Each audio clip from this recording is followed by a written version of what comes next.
안녕하십니까. 공병호TV의 공병호입니다. 2019년 12월 12일 수요일 방송입니다. 이번에 대법원에서 이승만과 박정희를 친일파로 판결하는 일도 그렇다. 후에 사법부의 후배들과 역사학자들이 어떤 비판을 내릴지 걱정이다. 그런 판결을 대법원이 할 수 있는지도 의문이다. 국론을 분열시키는 의도가 있었다면 국민의 심판을 받아야 할 것이다. 올해 99세가 되는 김형석 연세대학교 명예교수가 최근에 백년 전쟁에 관한 대법원 판결을 보고 기고문한 것입니다. 우리는 이미 한 대법관의 우국 충정으로 가득 찼지만 모순 퉁우린 법리를 바탕으로 한 한일관계에 대해서 내린 판결로 인해서 한일관계가 파탄 상태에 닿게 된 그런 경험을 우리가 지금 하고 있습니다. 그 어느 시점보다도 대법원의 공명정대한 판결이 필요한 그런 시점입니다. 그런데 이번에는 또 다른 판결로 사회를 완전히 양분시키는 그런 판결을 대법원이 내렸습니다. 완전히 진영으로 나눈 그런 결과가 나왔습니다. 첫 번째 질문은 대법원의 백년전쟁 판결입니다.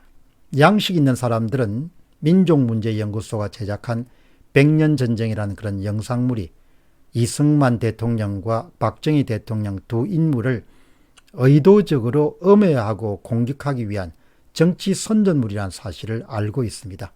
이 영상물은 두 전직 대통령을 악질 친일파나 A급 민족 반영자로 규정하고 있습니다.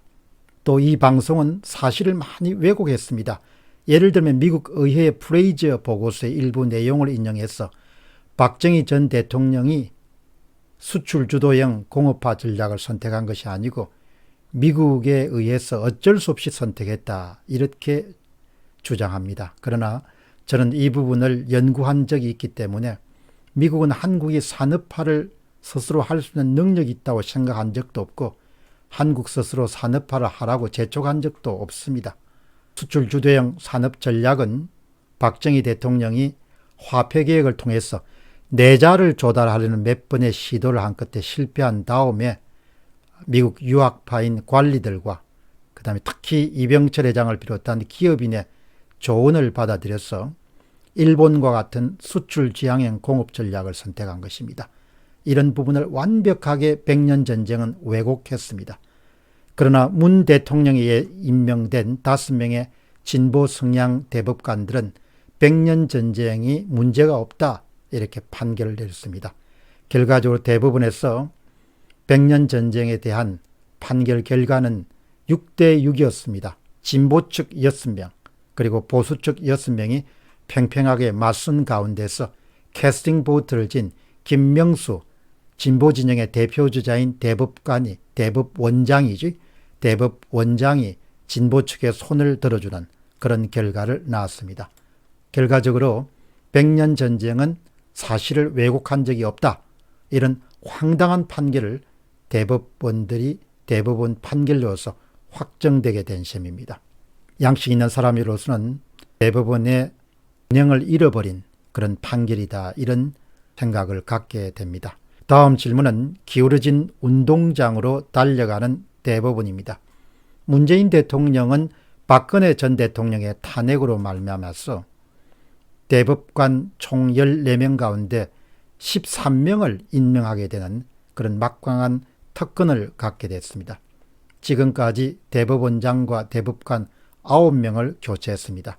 9명 가운데서 확실히 진보 성향은 5명입니다. 문 대통령 임명한 5명의 대법관은 이번에 모두 다 백년전쟁 영상물은 문제가 없다라고 판결을 내렸습니다. 2020년 3월에 퇴임하는 조희대 대법관 후임을 또 문 대통령은 임명함으로써 대법관 14명 가운데 10명이 문 대통령에 의해서 임명됩니다. 헌법재판소 역시 헌재 소장을 포함해서 9명 가운데 진보 성향의 법관들이 6명, 중도가 2명, 그리고 보수가 1명으로 구성되어 있습니다. 이처럼 문재인 정부에 의한 사법부 장악, 사법부 저수에 대해서 우려의 목소리가 아주 높아지고 있습니다. 문 정부는 사법부를 진보 일색으로 지우는데 성공함으로써 여기에다가 공수처를 신설하고 검경수사권 조정으로 경찰에 막강한 권력을 몰아주게 되면 사법부 전체를 장악하는 데 성공하게 됩니다. 따라서 앞으로도 계속 사법부를 통해서 납득할 수 없는 그런 판결들이 계속해서 쏟아져 나올 것으로 예상됩니다. 이처럼 특정 성향을 옹호하는 판사들이 내린 판결이 축적되면서 우리가 유지해온 자유사회의 체제는 점점 변질되어 나갈 것으로 봅니다. 대부분 판사나 헌재 판사가 대단히 중요합니다. 이들의 판결의 축적이 한국호의 진로를 바꿀 수 있기 때문입니다. 여러분들이 각별하게 주의해서 보실 필요가 있습니다. 공병호TV의 공병호였습니다. 감사합니다.